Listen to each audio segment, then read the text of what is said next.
Hola, muy buenos días, bienvenidas, bienvenidos a esta nueva versión del DSE, del Diagnóstico de Sostenibilidad Empresarial. Vamos a darnos como medio minuto, un minuto más para dejar admitir las personas. Hola Isabel, te veo al revés, te veo con la pantalla justo al revés.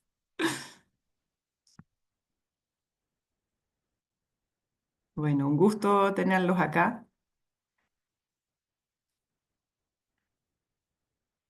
Y bueno, hoy día, como ustedes saben, estamos lanzando la nueva versión del DSE, del Diagnóstico de Sostenibilidad Empresarial, que es una herramienta de diagnóstico que llevamos implementando por años junto a Ipsos Chile y que siempre nos dan un benchmark bien interesante entre las empresas que están más avanzadas en temas de sostenibilidad. También comparativo de rubros y también nos permiten entregarles a ustedes un reporte de retroalimentación bien concreto con los resultados. Yo sé que no lo han recibido, estamos terminando los reportes individuales, esperamos poder mandarlos mañana, si no a más tardar el lunes de la próxima semana. Entonces, junto con darles la bienvenida, también quiero agradecer muy especialmente a Regina Ollanedel de Ipsos Chile. Ella es Client Officer y hoy día, como siempre, nos trae unos datos complementarios al DSE. Entonces, vamos a empezar esa presentación con los resultados de Ipsos Global Trends, que es un estudio que se hace en Ipsos regularmente y que nos permite también poner los resultados del diagnóstico de sostenibilidad empresarial en el contexto de lo que está pasando a nivel internacional y nacional en tendencias de sostenibilidad. Así que, Regina, muy bienvenida y adelante con tu presentación, por favor. Muchas gracias. Bienvenidos todos. Voy a compartir mi presentación ahora.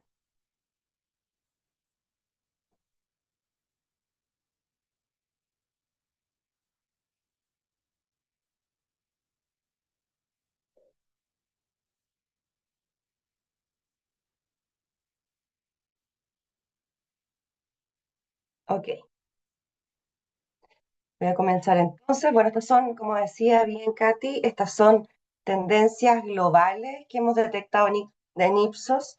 Están compuestas por un estudio bastante grande que se hace anualmente, donde se consulta a más de 50.000 personas. Son 50 países los que son considerados.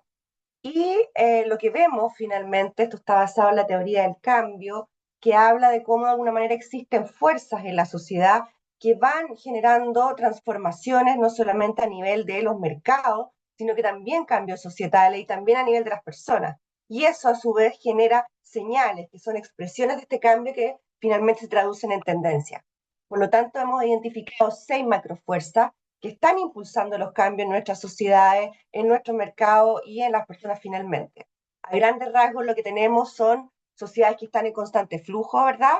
Eh, Movimientos migratorios, ¿verdad? Envejecimiento de la población son algunos de los hitos más importantes que estamos teniendo en el último tiempo, mayor diversidad respecto de la etnicidad, de movimientos religiosos, pero también una aceleración tecnológica que avanza a pasos agigantados, lo vemos con fuertes avances en la automatización, por ejemplo, inteligencia artificial, pero también como la tecnología está omnipresente en todos los espacios de la vida, los altos costos muchas veces la tecnología, la disparidad económica, que es otro fenómeno también que cruza todas las tendencias y que tiene que ver con cómo se van acentuando de alguna manera estas diferencias en los países con estos extremos entre la riqueza, por ejemplo, la concentración de la riqueza, el aumento del costo de la vida, pero también, como hemos visto, posinflación, el auge, pero también caída en muchos casos, el empobrecimiento de las clases medias. También tenemos las emergencias ambientales, el cambio climático, ¿verdad? Pérdida de biodiversidad, lo hemos escuchado últimamente respecto a reportajes sobre cómo se podría acabar el cacao, cómo se podría acabar también otras, el café, por ejemplo, pero eh, también cómo las empresas y las compañías y los estados están llevando a cabo medidas sobre cómo hacer un crecimiento más sostenible frente al agotamiento de recursos humanos. La fragmentación política, que también es un fenómeno que no solamente vemos en Chile, sino que a nivel global, ¿verdad? Con estas alzas, estos movimientos centrífugos, finalmente que aumentan los nacionalismos y los populismos, ¿verdad? De cómo hay que repensar las instituciones, las crisis de confianza, y por último, esta revolución del bienestar, que tiene que ver cómo me siento yo frente a lo que está ocurriendo, donde el bienestar no solamente es un fenómeno que se vive desde el cuerpo, ¿verdad? Sentirse bien, sino que también del estar bien. Hay una cosa que es mucho más global, que tiene que ver con el sentirse sano, y ese sano, ese wellness tiene que ver también con la mente. A partir de esto, ¿verdad? Estos 5 millones de puntos de datos eh, y de macrofuerzas se generan a nivel de Ipsos 9 tendencias que tienen distintas manifestaciones. Dentro de estas 9 tendencias tenemos, por ejemplo, la fractura de la globalización, estas sociedades fragmentadas, temas de convergencia climática, cómo nos estamos maravillando de la tecnología, ¿verdad? Salud consciente, como les mencionaba recién, una retirada de los viejos sistemas, ¿verdad? Nuevo nihilismo, esta cosa también de vivir el momento frente a esta sensación de que el mundo se puede acabar, sobre todo en el caso de los más jóvenes, el poder de la confianza, ¿verdad? Que también es muy importante la credibilidad en el caso de las empresas y estos escapes al individualismo y volver de alguna manera a estilos de vida más simples. ¿Cómo están impactando estas tendencias en nuestra región? Nosotros detectamos que entre todas las tendencias hay 5 que nos están afectando y están pegando mucho más fuerte en América Latina, que son estas fracturas de la globalización, la sociedad fragmentada, temas climáticos, por supuesto, cómo nos impacta la tecnología y, por supuesto, el poder de la confianza en un escenario, acá en Chile al menos, con crisis de confianza bastante fuerte, pero lo podemos ver también a nivel regional, sobre todo en instituciones, ¿verdad? Que ha sido muy importante. La primera tendencia, fracturas de la globalización, que habla de esta perspectiva global, pero que también se conjuga con valores de orgullo de lo local. Acá lo que vemos efectivamente a nivel global, lo que aparece fuertemente son aumentos de los conflictos geopolíticos, ¿verdad? Lo estamos viendo no solamente en nuestra región, sino que a nivel general, aumento de los nacionalismos y populismos, ¿verdad? Y estos auges y caídas de la clase media. Acá tenemos dos grandes tensiones. Por un lado, las personas que sienten que la globalización es un fenómeno que ha venido a favorecer de alguna manera los cambios societales o los avances, y por otro lado, también hay un movimiento muy fuerte donde se destaca lo local, de cómo se rescata lo propio, ¿verdad? Anti este movimiento y esta cultura de la globalidad. Por lo tanto, cuando le preguntamos a las personas si la globalización es buena para mi país, a nivel global esta opinión crece en 8 puntos, pasa de 50 a 58%, y a nivel latinoamericano crece 7 puntos, de 62 a 69%. Por lo tanto, hay una sensación de que está siendo positiva en general. Si uno lo ve segmentado por países, ¿verdad? Los países de América Latina en general están en la medianía y son más bien, tienen opiniones más bien positivas. ¿Quiénes vemos que son los más entusiastas con la globalización? Son precisamente mercados emergentes como China, pero ¿quiénes son los menos entusiastas? Son mercados que probablemente ya llevan mucho tiempo vivenciando estos fenómenos de globalización y tienden a encontrar algunos resquemores finalmente que sienten que no ha sido tan favorable. Y ahí encontramos principalmente países de Europa. Vemos en el extremo incluso a Francia, como uno de los países más críticos respecto de cuán favorable ha sido la globalización para su propio país. Por lo tanto, acá en el fondo el mensaje y la reflexión que tenemos que hacer como empresa es cómo conectamos esos valores, por un lado, de la globalización, ¿verdad? Con todos los avances que trae, pero también cómo conectamos con esa necesidad de rescatar el valor local, ¿verdad? Del producto local, del servicio local. Cómo esos dos valores se conjugan. Y aquí hay un ejemplo de algo que realizó Adidas con una empresa, con una compañía, ¿verdad? Mexicana de artesanía que se llama Someone Somewhere, que finalmente lo que hacen es crear un diseño de un jersey, de una polera, ¿verdad? Que fue trabajada por artesanas en Puebla, que tomó 11 horas bordar esas poleras. Entonces, por lo tanto, Adidas toma esta globalidad, ¿verdad? Logra traspasar al mundo este orgullo local que tiene que ver con estas artesanas expertas, ¿verdad? Que bordaron durante 11 horas cada polera. Este es un ejemplo, de alguna manera, cómo las marcas se van haciendo cargo de estas tensiones respecto de cómo se valora esta globalidad, pero también cómo rescatar estos valores locales. La segunda tendencia que tiene que ver con la fragmentación de las sociedades y donde se destacan algunos aspectos que están en la agenda permanentemente. Las desigualdades, ¿verdad? La concentración de la riqueza y cómo volvemos de alguna manera a pelear, a luchar las sociedades por mayores índices de igualdad. Y si uno piensa, por ejemplo, solamente en la concentración de riqueza, acá en Brasil tenemos un ejemplo bien interesante de cómo en 2017 el 1% más rico de Brasil, ¿verdad? Representaba el 20%, el 20%, perdón, de los ingresos del país. Hoy día esto crece incluso a el 24%, por lo tanto, vemos que esos índices de concentración de riqueza siguen creciendo. Los países no han sido capaces todavía de disminuir esas grandes brechas en muchos casos, y por lo tanto esto también es un elemento que fragmenta a la población, ¿verdad? Esta sensación de que los ricos se hacen cada vez más ricos y eso genera ciertas críticas en la sociedad. Por lo tanto, cuando a las personas se le pregunta en qué medida está de acuerdo o en desacuerdo con tener grandes diferencias en los ingresos y la riqueza es malo para la sociedad en general, también crece a nivel global con una mayor conciencia respecto a esta concentración de la riqueza, pero a nivel latinoamericano crece el doble, incluso que a nivel global con estos 8 puntos. Pasamos a un 80% hoy día de un pensamiento mucho más crítico respecto a estas diferencias. Y cuando lo vemos desagregado por países, hay 9 países de América Latina que se encuentran dentro de los 20 países con mayor disparidad según el coeficiente de Gini. Por lo tanto, claramente hay una razón para que los latinoamericanos seamos mucho más críticos.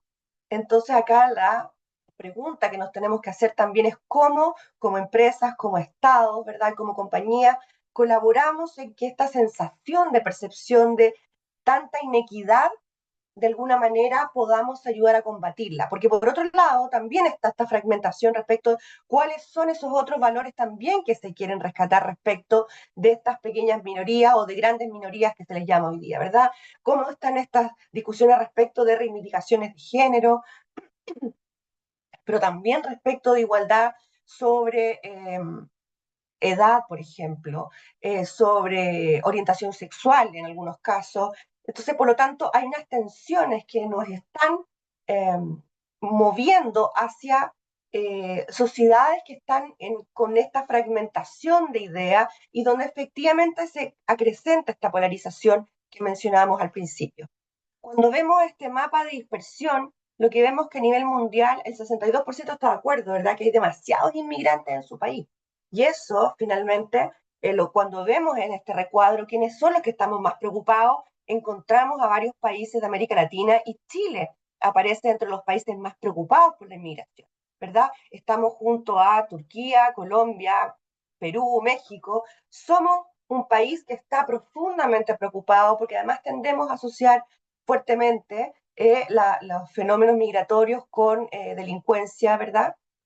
Y crisis en ese sentido. Por lo tanto, tenemos que, de alguna manera, ver cómo trabajamos estos temas respecto a esta fragmentación que se está provocando con los movimientos migratorios. En tercer lugar, tenemos la convergencia climática, ¿verdad? Donde los valores que están detrás de esto es cómo somos más responsables, de alguna manera. Y esta responsabilidad es bien importante porque finalmente las personas sienten que la mayoría, hay sobre un 70% de las personas que cree que ya ha hecho más que suficiente, digamos, que ya ha llegado a un límite en que ya le quedan pocas cosas por hacer, ¿verdad? Sin embargo, hay una crítica respecto de cómo lo está haciendo el Estado y cómo lo están haciendo las compañías, ¿verdad? Pensando que pueden hacer mucho más de lo que están haciendo hoy. Entonces, incluso cuando le preguntamos qué tan crítico es este nivel, dicen, nos estamos dirigiendo hacia un desastre ambiental a menos que cambiemos nuestros hábitos rápidamente. También, ¿verdad? A nivel global esto crece, 5 puntos, estamos en un 77%, y en América Latina sobrepasamos el 80% frente a esta visión de que estamos frente a este desastre ambiental, a menos que cambiemos nuestras políticas, ¿verdad? Y nuestras formas de concebir el cambio climático. Si lo vemos nuevamente desagregado, vemos que estamos liderados en términos a nivel de la región a nivel de preocupaciones por México y Perú, donde nosotros nos encontramos un poco en la medianía ahí respecto de los países latinoamericanos, pero finalmente somos quienes estamos más preocupados, ¿verdad? Junto con Brasil, Colombia, como decíamos, respecto de cuánto nos está afectando el cambio climático y cómo tenemos que implementar y cómo les exigimos finalmente a los estados y a las empresas que hagan un esfuerzo un poco mayor. Acá hay un ejemplo de una compañía de Uber, ¿verdad? Que ya tiene disponibilidad en 80 países de un servicio que es Uber Green, finalmente, que son esta electromovilidad, vehículos eléctricos, para que las personas puedan escoger específicamente un servicio eléctrico para darle la sensación también que pueden hacer más, porque también ese es un mensaje que tenemos que transmitir nosotros en las compañías. Las personas no pueden sentir que ya hicieron todo lo que podían, sino que todavía podemos hacer un esfuerzo más en conjunto. Y ese esfuerzo en conjunto es lo que se grafica acá, por ejemplo, a través de Uber. Luego tenemos de cómo nos estamos maravillando con estos cambios tecnológicos sumamente acelerados, ¿verdad? Y aquí los valores que están detrás es, por un lado, una visión muy optimista frente a lo que se viene, una visión un poco pesimista respecto de a dónde vamos a llegar, ¿verdad? Y por lo tanto, lo que vemos a nivel de países es que efectivamente nosotros estamos viendo la tecnología como una forma de mejorar nuestras vidas. Cuando se le pregunta a los latinoamericanos, sienten que efectivamente es un buen mecanismo para abrir nuevas oportunidades en el mundo, desde la educación, la comunicación, el consumo, el mundo de la salud, por ejemplo, de innovación en ciencia. Y por lo tanto, estamos en un 60% de acuerdo que, por ejemplo, que el progreso técnico esté destruyendo nuestras vidas, a diferencia de países, ¿verdad? Como que están mucho más altos, ¿verdad? Que temen que el progreso técnico esté destruyendo sus vidas. Lo que vemos también, sí, es que efectivamente esta sensación de temor, de destrucción de vida, está vinculada con el avance tecnológico. Pensemos en los últimos años, aquí todavía no estamos hablando de la inteligencia artificial, estamos hablando del avance, cómo lo bajamos y lo concretizamos, de cómo, por ejemplo, las redes sociales están entrando cada vez más, la tecnología se inserta cada vez más en la vida, nos vamos desconectando, en el caso de Australia, por ejemplo, que estaban legislando para que los niños a partir de los 16 años hacia abajo no pudieran tener acceso a redes sociales. O sea, hay una sensación de que la tecnología está controlando nuestras vidas, que estamos aislándonos de los otros y que finalmente vamos perdiendo el control. Y en el caso de la inteligencia artificial, ¿verdad? La sensación, si es que está teniendo un impacto positivo en el mundo en el que vivimos, podemos ver que los países latinoamericanos están mucho más entusiasmados versus los países que llevan mucho más tiempo con la inteligencia artificial ya inmersa en sus vidas cotidianas, en el mundo del trabajo, en el mundo de la innovación. Por lo tanto, acá todavía estamos mucho más expectantes, como decíamos, tenemos esta sensación de que nos está ayudando los segmentos más bajos, por ejemplo, que en Chile consideran que efectivamente es un buen mecanismo para acercarnos al mundo del trabajo, entregar más oportunidades de conocimiento, masificar y democratizar, por ejemplo, el acceso a la educación, a la información, a muchos aspectos que son positivos. Sin embargo, en el caso de los países más desarrollados, en países de Europa o incluso en Estados Unidos, esta vida es un poco más crítica. ¿Dónde está puesto el acento ahí, en esas regiones? Bueno, precisamente ya pasaron este momento de preocupación, ¿verdad? Respecto de que les iba a quitar los trabajos, en algunos casos, como escuchamos muchas veces acá en Chile, ya saben cuáles son los alcances que tiene y que ha sido positivo respecto de los avances tecnológicos. Pero también viene una gran preocupación respecto de la privacidad, de cuánta de nuestra información va a estar disponible y por lo tanto también aquí hay una preocupación grande respecto de, bueno, hasta dónde mi privacidad va a ser violada, ¿verdad? ¿Cómo van a manejar mis datos? Por lo tanto, aquí, como empresas, tenemos que transmitir de alguna manera la seguridad a las personas que estamos trabajando en conjunto, que estamos entregando lo mejor de nosotros para que la tecnología sea un aporte, ¿verdad?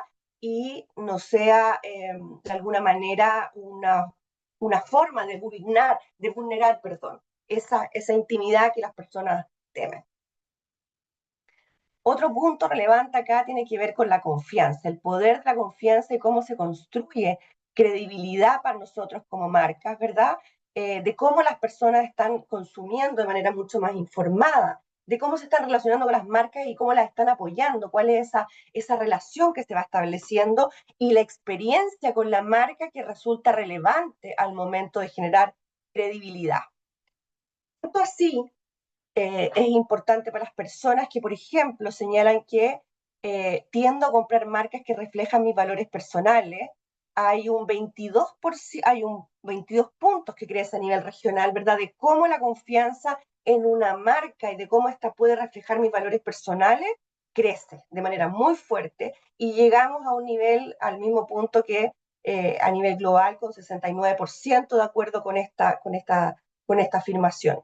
Hoy día la confianza, ¿verdad? Es un elemento relevante para las personas hoy día, dado todos los hechos que hemos tenido pensando en Chile, pero también a nivel regional, de cómo se van construyendo las confianzas, es el minuto en que las personas están poniendo el foco en la confianza, en las instituciones, en las empresas, y están muy críticos respecto de esto. Por lo tanto, nuestra función aquí y nuestro objetivo y nuestro desafío tiene que ver cómo entregamos de alguna manera esta necesidad que tienen las personas de confiar en nosotros, hacerles entender también que nosotros no nos estamos asociando muchas veces a valores, a causas que no son propios nuestros. Acá la crítica, por ejemplo, y respecto de los temores que tenemos respecto al greenwashing, de las críticas que se hacen respecto al greenwashing. O sea, tenemos que ser sumamente consistentes con nuestros discursos, con nuestras prácticas, y aquí las personas están siendo sumamente críticas. Cuando vemos, por ejemplo, las diferencias que se dan entre sociedades donde hay más confianza, ¿verdad? Latinoamérica tiende a situarse en un punto medio, ¿verdad? Ligeramente superior al 83%. Cuando vemos estos datos de confianza, solamente acá en Chile lo desagregamos, vemos, por ejemplo, que la confianza en las instituciones públicas ha decaído mucho, lo sabemos, los fenómenos del último tiempo, pero también hemos crecido en el tiempo la confianza en las empresas. Por lo tanto, hay una sensación de que pueden confiar en nosotros que va creciendo, vamos subiendo en confianza y por lo tanto, aquí el desafío, como decíamos, es cómo logramos compatibilizar, ¿verdad? Esta sensación y necesidad de confianza con relatos, ¿verdad? Entregando experiencias que en el fondo no quiebren esa confianza que están depositando en nosotros. Para los latinos, finalmente, el propósito de la marca también es sumamente relevante. Quieren que sus decisiones se vayan alineando finalmente con esta visión y con esos valores compartidos, ¿verdad? Hoy día las marcas tienen que, de alguna manera, presentar estos propósitos o valores sociales, de alguna manera compartir ciertos valores, porque las personas necesitan sentirse identificadas, pero también compartiendo valores. Hoy día la marca ya no me viste, hoy día la marca no me entrega algo que yo no tengo, sino que más bien yo necesito que la marca sea mi partner, necesito que la marca, necesito compartir con la marca ciertos valores. Por lo tanto, las personas sienten que, como decíamos antes, las empresas probablemente no están haciendo todo el esfuerzo que se requiere porque sienten en su gran mayoría, en un 83%, que una marca puede apoyar una buena causa, puede presentar valores sociales importantes y a la vez seguir siendo profitable, seguir ganando dinero al mismo tiempo. Entonces tenemos que hacer ese es nuestro desafío. ¿Cómo les mostramos finalmente que estamos haciendo ese esfuerzo por ir un paso más allá? Y como decíamos al principio, también la experiencia aquí es un punto relevante. Cuando las personas sienten que la tecnología se está insertando a tal punto que se está automatizando y se está impersonalizando la relación con el servicio al cliente, con el servicio de atención que le estamos dando, ahí viene una crítica fuerte. Hay un 83% que dice que esto está demasiado automatizado y demasiado impersonal. Y esta es una de las grandes críticas y los grandes desafíos que tenemos hoy día. No podemos volver atrás, ¿verdad?, a tener atención personalizada con humanos, digamos, por los grandes costos que significa. Entonces, ¿cómo de alguna manera en esta cadena de contacto con nuestros clientes tenemos que ser capaces de mostrarle que finalmente esta inteligencia artificial está puesta al servicio, ¿verdad? Para acelerar los procesos, para eficientar la respuesta, pero que siempre va a haber un contacto humano finalmente cuando eso no se puede resolver y que como marca estamos pendientes de no quebrar ese espacio de confianza que nos están entregando. Mm. Por lo tanto, la invitación a decir, esto es solo el comienzo, las tendencias van cambiando, así como cambia el mundo, así como existen estas fuerzas que van movilizando y nos van desafiando de alguna manera a ir un poco más allá. Por lo tanto, esta es una invitación a que como marca seamos capaces de entender que no debemos quedarnos en la escucha, sino que debemos ser capaces de ir un paso más allá, ¿verdad? De trabajar directamente con nuestros consumidores, con nuestros clientes. La experiencia y los estudios indican que las empresas que están preparadas para el futuro superan en la media en un 33%, son mucho más rentables y tienen un mayor crecimiento. Por lo tanto, aquí la invitación es, esto no es información que es estática, esto está en constante cambio, las sociedades van cambiando, las fuerzas que nos movilizan también están cambiando constantemente y por lo tanto es una invitación a mantener la escucha constante y a estar atentos a entregar nuestro mejor servicio y entender cuáles son las reales necesidades de nuestros consumidores. Muchas gracias. Muchísimas gracias, Regina. Súper interesante, yo creo, las tendencias que nos acabas de presentar.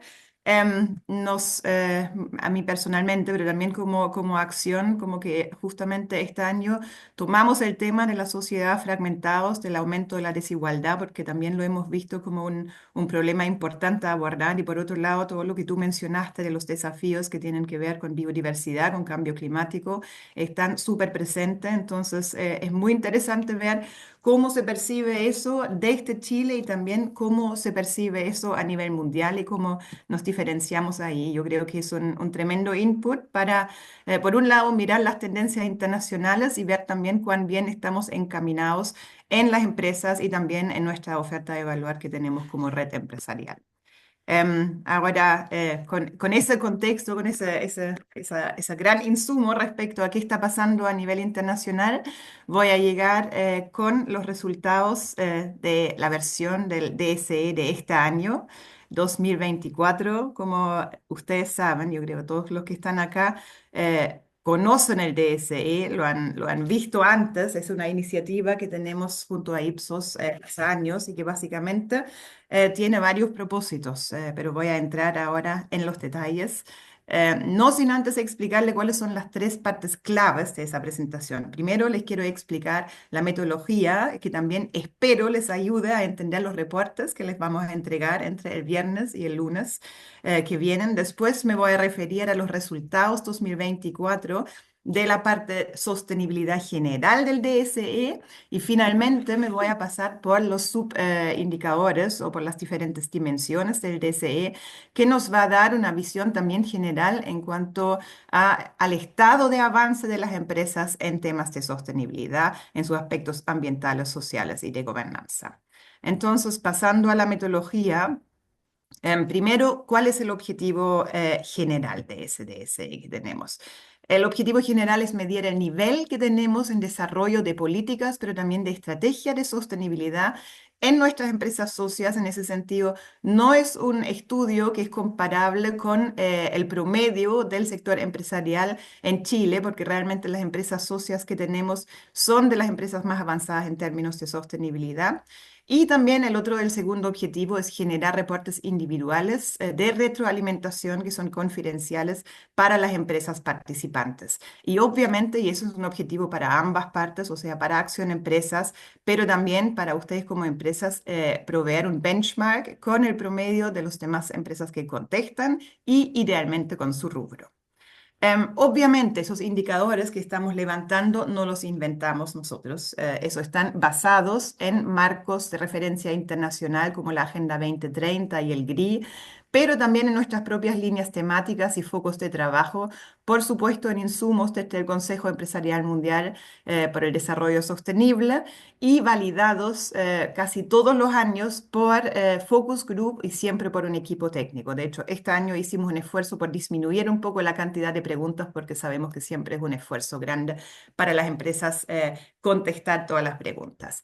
La técnica del estudio es cuantitativo, se hace mediante una encuesta autoaplicada, entonces ahí también siempre hay, por supuesto, sesgos personales, pero las preguntas y los indicadores los tenemos lo más objetivizados posible. El grupo objetivo, como ya les mencioné, son nuestras empresas socias y finalmente, en general, la encuesta se aplica entre julio y septiembre de cada año, al igual que pasó este año. Entonces, la estructura este año de esa herramienta total son 161 preguntas. Eso suena tremendo, es tremendo, pero realmente las preguntas que todas las empresas que participaron contestaron son los primeros 73. Ahí hay 7 preguntas de caracterización y después en el cuestionario base del DSE general 66 preguntas. Y esas 66 preguntas se dividen en 7 subíndices, por así decirlo. Una parte que es la general y después los temas ética y gobernanza, derechos humanos, personas y trabajo, aprovisionamiento responsable, cambio climático y economía circular. Y aparte de esa parte, que es como yo diría como el corazón del DSE, hemos desarrollado también índices temáticos que no todas las empresas contestan, que son más cortas y que son básicamente dirigidos a las empresas que tengan un interés especial o que hayan identificado esas temáticas como una temática material donde se quieren evaluar con más profundidad. Respecto a la evaluación, respecto a cada pregunta, hay un puntaje que va desde 0 a 1 o 0% a 10%, a 100%. El 0 es el no cumple, el 100 cumple totalmente. Y hay preguntas binarias que son solamente sí o no, donde uno puede sacar un 0% o un 100%, pero también hay preguntas que abordan diferentes aspectos y donde el porcentaje de cumplimiento o de avance puede variar entre medio. Eso respecto a la ponderación de las preguntas y después también para conformar el puntaje final del DSE general hay diferentes ponderaciones asociadas a cada sección. Ahí ven la parte general, sostenibilidad general, por ejemplo, tiene un cuarto del peso del DSE general porque también tiene la mayor cantidad de preguntas asociadas, mientras que economía circular, que tiene solamente 2 preguntas, tiene un porcentaje también menor en la ponderación total para calcular el puntaje final. Y eso tiene que ver con no querer dar un sobrepeso a ciertas preguntas. Entonces lo hemos calculado en base a eso. Y por supuesto, también hay un tema tremendo que siempre nos ha preocupado y nos sigue preocupando en el DSE, que es la materialidad. Como es una herramienta transversal aplicable a todas las empresas socias, no podemos hacer una bajada de materialidad por empresa y solamente hasta cierto punto en los rubros. Y eso lo hemos hecho a través de la ponderación de importancia de las preguntas. Entonces, hay preguntas o indicadores que están considerados en un nivel muy importante, que da un puntaje 3, y otras que están considerados en un nivel 1, que es no tan importante o no tan relevante.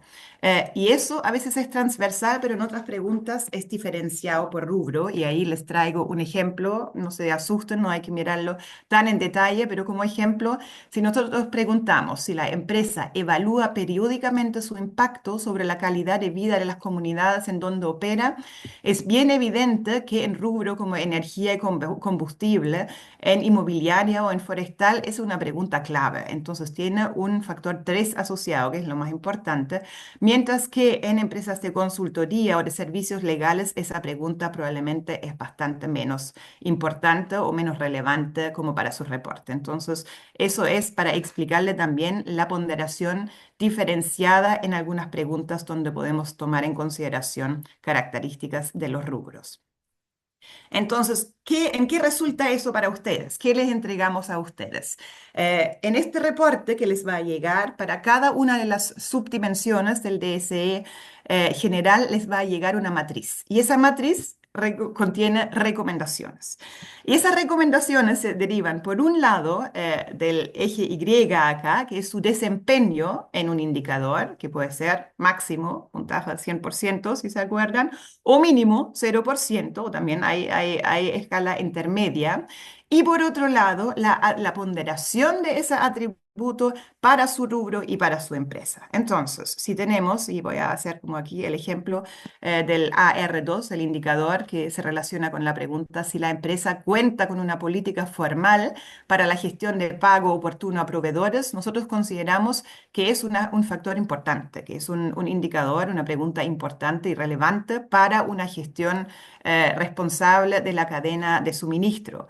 Entonces, si ahí ustedes tendrían, como esa empresa ficticia, dicho sea de paso, un desempeño mínimo, la recomendación sería gestionar prioritariamente ese aspecto, porque ojalá los que están ponderados en un nivel 3 debieran estar en un máximo de desempeño o por lo menos en uno intermedio. Entonces, eso es la explicación cómo se entiende esa matriz que les entrega el DSE y que les debiera dar retroalimentación a ustedes, a sus comités de sostenibilidad respecto a cuáles son los aspectos claves a gestionar y cuáles son también aquellos que quizás pueden quedar un poquito más de lado o que hay que mantener porque el desempeño ya es óptimo en ese sentido. Ahora vamos directamente a los resultados del DSE general. Primero que nada, comentarles que un poco más de la mitad de las empresas socias contestaron. Nosotros tenemos 127 socios en este momento, un 54%, o sea, esos 68 contestaron. Este año son menos que el año pasado en porcentaje y también en cantidad total. Pero hay tres rubros, perdón, donde aumentó la cantidad de respuestas, que es en consultoría, que como entre paréntesis tiene características de rubro bien particulares, servicios básicos también y marketing y publicidad y comunicaciones.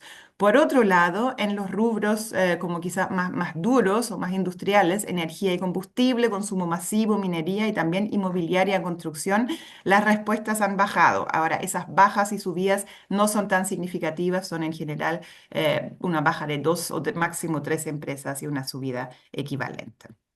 Entonces, eso respecto a las respuestas.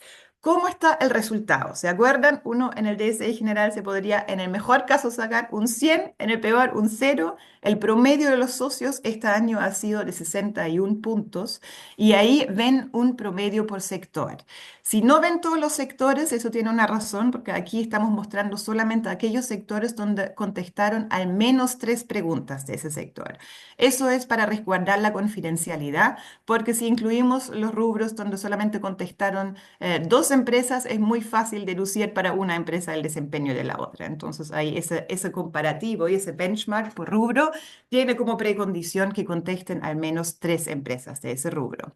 Y lo que quiero destacar aquí, más quizás que los puntajes máximos y mínimos, son las tendencias respecto al año anterior. Y ahí llama la atención que el promedio por el sector inmobiliario construcción ha subido y el promedio en temas de minería ha bajado.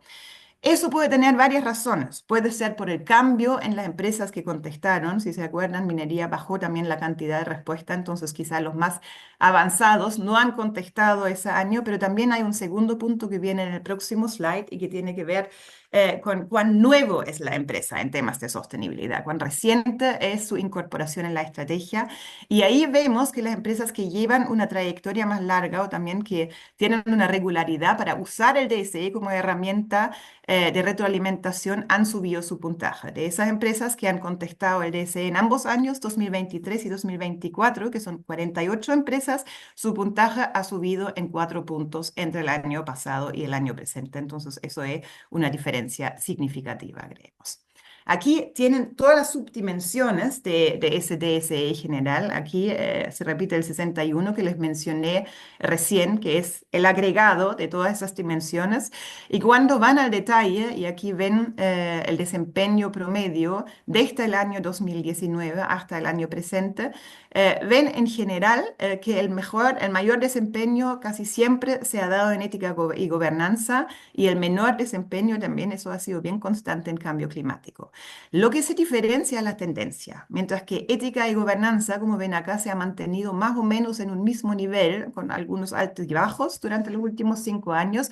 En cambio climático, ven que hay una clara tendencia al aumento y eso para nosotros es una súper buena noticia porque es un tema urgente, lo hemos visto en la presentación de Regina, pero también porque muestra que a pesar de todos los vaivenes de la coyuntura económica, etcétera, es un tema que sigue ganando importancia, pero donde también hay harta brecha. Los dos que también tengo que destacar por la baja que se produjo y que nos llamó la atención es por un lado en personas y trabajo, por otro lado en economía circular, y ahí vamos a entrar en detalles de a qué se podría deber eso, como sacando las conclusiones ya cuando entremos en los resultados de esos diferentes subíndices. Vamos ahora a una planilla que a simple vista es indigerible, así que no les voy a pedir eso. Lo que se muestra aquí para la explicación son, por un lado, los sectores con más de dos respuestas y su desempeño en cada una de las dimensiones del DSI. Lo que he marcado en verde son los desempeños máximos y ahí llama la atención el sector forestal, sobre todo con esos 102 puntajes que tiene que ver con una alta ponderación en los temas de cambio climático que sube este nivel 100 a 102 excepcionalmente por la por la ponderación diferenciada según rubros. Por otro lado, en ese color morado ven los desempeños mínimos en cada una de las dimensiones. Y en naranjo, se ve un poco amarillo, pero en naranjo es el segundo más bajo. Eso es para no solamente destacar el gran desempeño del sector forestal y poner en la mira a la consultoría que tiene esos bajos puntajes por razones evidentes, porque en general sus impactos en las dimensiones que preguntamos son menos relevantes. Entonces, su gestión metido en esos temas y también considerando el tamaño de las consultoras, que en general son pymes, es menor que en empresas como de consumo masivo, energía y combustible. Y sin embargo, hay dos temas que nos llamaron la atención y que me gustaría destacar. Hay dos desempeños bajos que creemos que hay que abordar con urgencia. Por un lado, está el tema cambio climático con un desempeño relativamente bajo en transporte y logística, y eso nos parece preocupante porque justamente en la industria de transporte y logística hay una alta huella de carbono potencial, un alcance 3 sobre todo, que impacta también a las otras empresas, entonces creemos que ahí hay trabajo que hacer. Y por otro lado, el desempeño de la industria, agroindustria, acuicultura en derechos humanos y en derechos humanos también nos parece llamativo y ahí quizá la recomendación, en especial para empresas de esos dos rubros, es hacerse cargo prioritariamente de esos dos aspectos porque constituyen riesgos o también oportunidades importantes en esos rubros.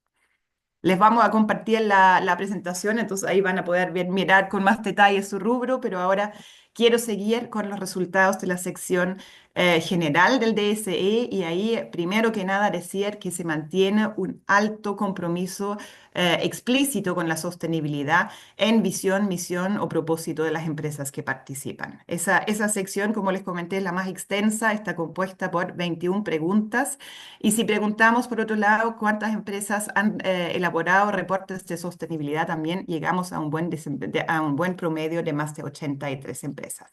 Haciendo el doble clic en ese aspecto, vemos que hay modificaciones respecto al año anterior que se pueden explicar también en el contexto de la 461, ¿no es cierto?, de la norma de carácter general de la CMF.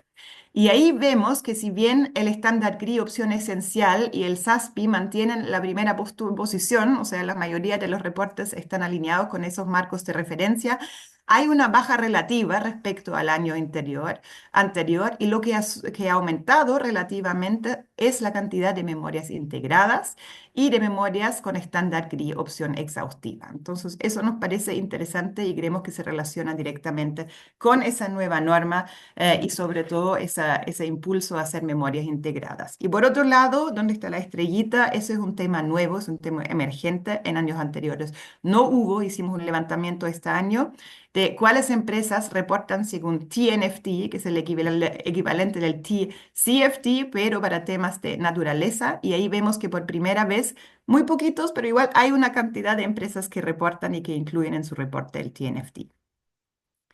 Ahora, si vemos el tema de impacto en la cadena de valor, si bien un 85% de las empresas dice que está identificando sus impactos sociales y ambientales en la cadena, que es un aumento respecto al año anterior, hay una bajada leve en temas de involucramiento de las partes interesadas externas en el proceso y también de la transparencia respecto a las acciones de prevención y mitigación que se toman. Entonces, creemos que eso es dulce y agraz. Hay buenas noticias en el aumento de esa cifra, de cuánto se hacen cargos, se hacen levantamiento, pero creemos que es tremendamente importante la participación de los grupos de interés externos y también de la transparencia en la información y la entrega al público. Respecto al impacto comunidades, la mitad de las empresas hace una evaluación periódica al respecto y ahí, si ven el desglose por rubro, hace mucho sentido porque claramente las empresas que tienen un impacto potencial grandes sobre comunidades tienen también ese indicador mucho más alto que los con menos impacto. Ahí quizá también nuevamente el tema de minería llama la atención. Ahí creemos que el impacto sobre comunidades es probablemente tan significativo que ojalá en futuros años se alcance ahí un 100% también. Respecto al comité de sostenibilidad, es una buena práctica para implementar procesos de sostenibilidad que se está efectivamente implementando en tres cuartos de las empresas, leve baja respecto al año anterior. Y ahí creemos que es muy positivo a que existe esa evaluación regular del desempeño y de las acciones en materias de sostenibilidad, pero creemos que hay todavía harto potencial en aumentar la buena práctica de reportar al directorio al menos una vez por trimestre, porque creemos que ese comité debe estar relacionado y reportando directamente a la alta dirección. Respecto a, a los incentivos, creo que hay una noticia muy interesante. Ahí como al final en las conclusiones voy a volver a ese punto porque nosotros preguntamos si las empresas han establecido remuneraciones o incentivos variables que se asocian al cumplimiento de los aspectos de sostenibilidad, ¿no es cierto? Los aspectos ESG. Y si bien más de la mitad sí ha establecido estos componentes variables, incentivos positivos, llama la atención que eso es muy bajo para el tema de los miembros del directorio y si bien es bastante alto para el CEO, ha bajado respecto al año anterior. Entonces, creemos que ese es un factor clave para avanzar en temas de sostenibilidad, el involucramiento de la alta gerencia y también el alineamiento, los incentivos que se ponen en los diferentes niveles de la organización son claves para poder avanzar con compromiso y celeridad en estos aspectos ambientales, sociales y de gobernanza. Ahora vamos a los subíndices específicos. Ya pasé por la parte general. Ahora vamos a dedicar 2 slides a cada uno de los aspectos que tiene el resto de la parte del DSE general. Y ahí solamente introducir, para que no terminen deprimidos, que efectivamente los ordenamos del desempeño más alto, ¿se acuerdan? Ética y gobernanza, al desempeño más bajo, que era economía circular y claramente no es exhaustivo. Si incluiría los gráficos referentes a cada uno de los indicadores, no terminaríamos en 2 horas más, así que he tratado de seleccionar aquellos aspectos que, que creemos que pueden ser la mejor retroalimentación a ustedes respecto a dónde poner el énfasis en la gestión de temas de sostenibilidad. Entonces, en ética y gobernanza, preguntamos primero un poco por la gobernanza, si tiene un código de ética y conducta y claramente ahí hay un alto porcentaje. Extraño que haya bajado desde el año pasado, pero nuevamente eso tiene probablemente que ver con que hay empresas que son más nuevas en el tema, que están recién empezando a gestionar esos aspectos de gobernanza también. Y por otro lado, un directorio en un 84% de las empresas donde el directorio monitorea efectivamente el plan de la sostenibilidad. Muy importante, pero ojalá, como les dije, se traduzca después en incentivos también.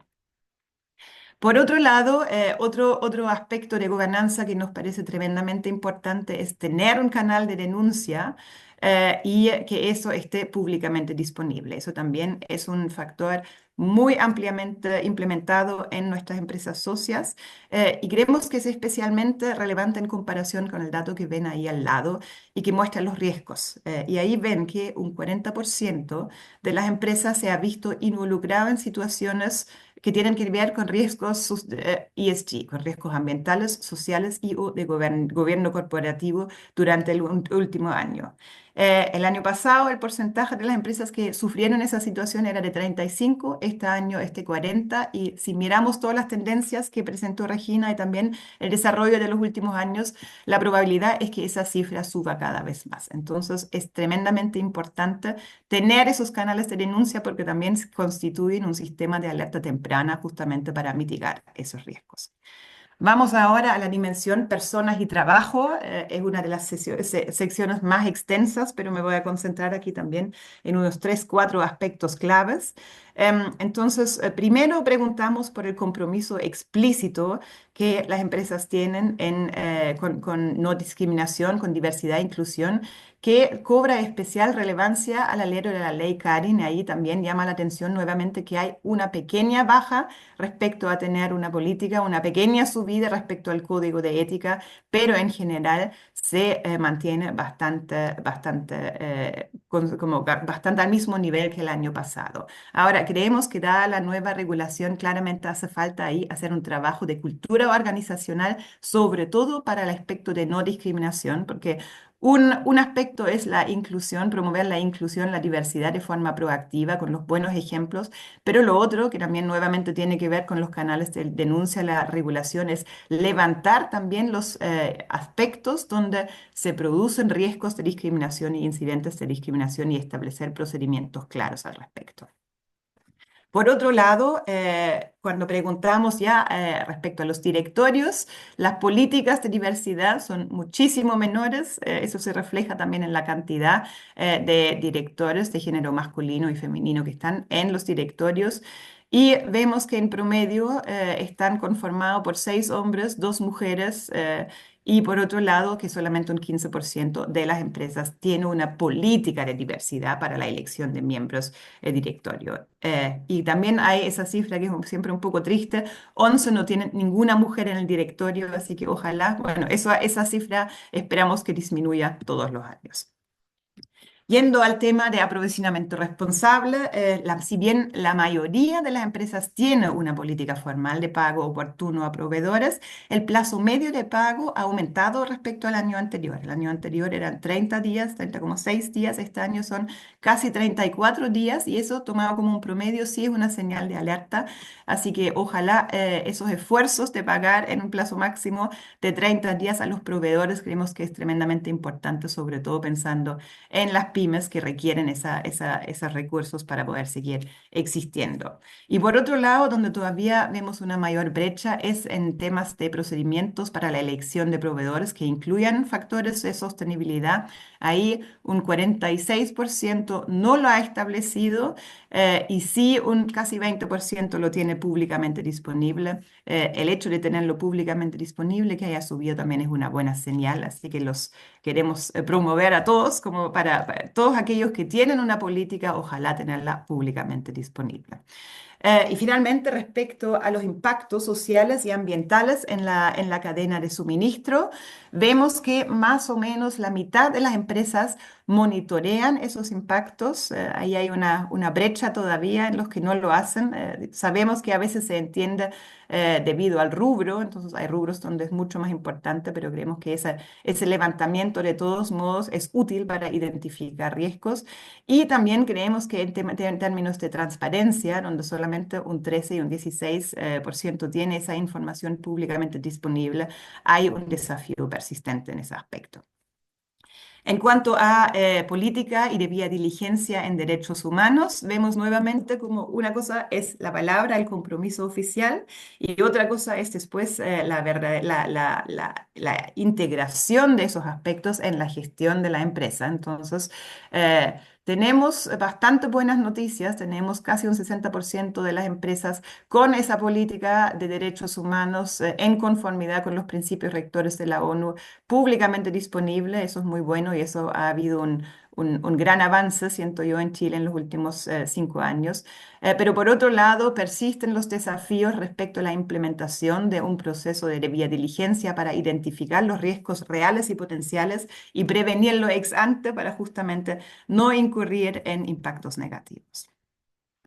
Ahora vamos al tema cambio climático, el penúltimo. Ahí principalmente preguntamos por la cuantificación y por la mitigación, las metas de mitigación del alcance uno, 2 y 3. Y vemos que si bien las metas, ponerse metas respecto al alcance uno y 2 en las empresas ha aumentado, que es una buena práctica, en el alcance 3, que es el más complejo de abordar, se mantiene más o menos igual que el año anterior.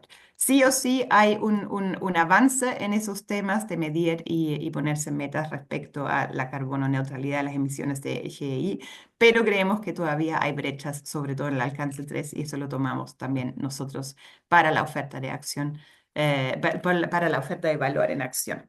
Ahora, respecto a las metas de alcanzar carbono neutralidad hasta el 2050 o antes, ahí tenemos, creemos que todavía hay una brecha grande, solamente un tercio realmente está con esa meta públicamente disponible, con ese progreso anual también públicamente disponible y dada la estrategia que tiene Chile en esos temas, eso es una recomendación que nos gustaría hacer, ojalá, a todas las empresas y a todos los rubros. Em, Después, obviamente, hay una sofisticación también en esa pregunta. Ese plan para alcanzar la carbono neutralidad debiera estar basado en la ciencia y debiera, ojalá, incluir soluciones climáticas naturales o soluciones basadas en la naturaleza. Y ahí también vemos que hay un avance, claramente porcentajes mucho mayor al promedio en el país, pero todavía también tenemos brechas.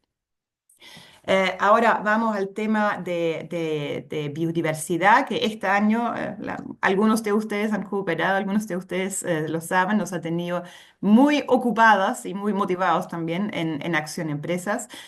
Y sabemos que ahí la brecha es de las más grandes, entonces queremos ayudar a las empresas a meterse más en ese tema, sensibilizar también sus directorios y gerencias generales. Y ahí la importancia que quiero destacar es hacer un diagnóstico de los impactos y las dependencias de la empresa y del rubro sobre y de la naturaleza y biodiversidad. Y vemos que en ese momento solo alrededor del 20% hacen esos diagnósticos de dependencias o impactos, mientras que la gran mayoría no lo tiene todavía. Eso de todos modos en comparación con el nivel general a nivel global de las empresas es muy bueno porque las cifras que tenemos a nivel global, que solamente un 4% de las empresas hacen ese tipo de diagnósticos, entonces sí es en comparación una buena noticia, aunque todavía persiste harta brecha.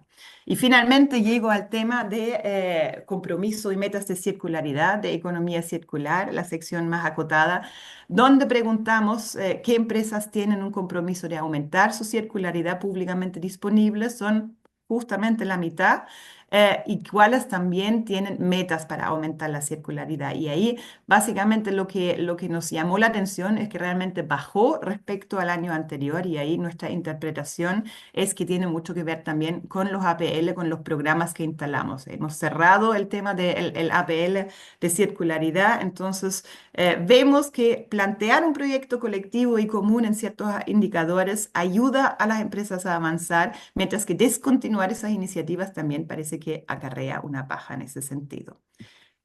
A los cuestionarios específicos que no están siendo contestados por todos, solamente quiero incluir un slide para que vean también el desempeño en estos. Como les dije, estos cuestionarios están contestados solamente por las empresas que tienen un interés especial en la temática. Ahí ven, el que más respuestas obtuvo era el de ética y gobernanza, que también tiene coincidentemente el mayor desempeño, mientras que donde tenemos menos respuesta es en derechos humanos y empresas, pero ahí las noticias también son buenas porque ha habido un salto cuantitativo en avance. Y el único donde se repita esa baja al desempeño es nuevamente en temas de economía circular. Entonces, ¿cuáles son las conclusiones? Y con eso ya quiero cerrar la presentación de los resultados comparativos del DSE ese año. En general, vemos un desempeño bastante estancado. No ha disminuido, pero considerando todas esas tendencias y desafíos que tenemos y que vimos en la presentación de Regina al inicio, creemos que un estancamiento no es una buena noticia y ahí solamente se exceptúan aquellos socios que han contestado en los últimos 2 años, 2023 y 2024, donde efectivamente hubo un aumento. Entonces, ese llamado es a hacerse cargo de las tendencias, tomar proactivamente los riesgos y tratar de avanzar en los temas que consideran prioritarios. El aspecto con la mayor tendencia a la baja, como les dije, es la economía circular y nos queda clarísimo la importancia de promover programas en conjunto con las empresas socias, como por ejemplo lo son los APL, y de hecho estamos a puertas de lanzar el próximo APL justamente para construir un estándar que ya tenga permanencia en el tiempo de circularidad y cero residuos a eliminación. Respecto a la reportabilidad, hemos visto que al alero de la 461 ha aumentado el nivel sobre todo, quizá no, no tanto la cantidad, pero sí el nivel de reporte, pero ante una mucho mayor exposición a los riesgos de ASG, hace falta no solamente reportar, sino también traducir esos aspectos en avance en la gestión concreta. Y eso es un desafío que tenemos las empresas, pero que también tenemos de esta acción y donde vamos a hacer todo lo posible para apoyarlos. La biodiversidad se ha posicionado como un nuevo tema, tema emergente. Ahí la buena noticia no solamente es la participación en la COP16, ese grupo de trabajo piloto, sino también que existen unos primeros reportes que reportan según TNFD y que hay un promedio en la cantidad de diagnósticos de impacto de dependencia mucho mayor al promedio mundial y también nacional, aunque todavía claramente hay brechas grandes. Y finalmente, como punto aparte y recomendación final, que es bien transversal a todos los rubros, creemos que es indispensable alinear los objetivos ASG que establece la estrategia con los incentivos también financieros de los equipos y en especial con aquellos para la alta gerencia, los gerentes generales y también los directorios. Eso son los resultados de este año. Les agradezco muchísimo la atención. No he podido ver los chats. No sé si hay preguntas. Estamos justo en la hora. Ángel, quizás me ayudas y si no, les agradezco muchísimo su participación como siempre. Espero que esa retroalimentación haya sido útil. Les vamos a compartir la grabación, les vamos a mandar sus reportes y disculpen, nosotros queríamos tenerlo enviado para hoy día, pero lamentablemente vamos a tener que hacerlo entre mañana y el lunes. Y espero que les sirva como retroalimentación para la gestión y también para ver un poco dónde está posicionada cada una de sus empresas y dónde están quizás las principales oportunidades y brechas. Así que muchísimas gracias y que tengan un excelente día. Gracias. Gracias. Gracias. Gracias. Un buen día. Muchas Gracias. gracias.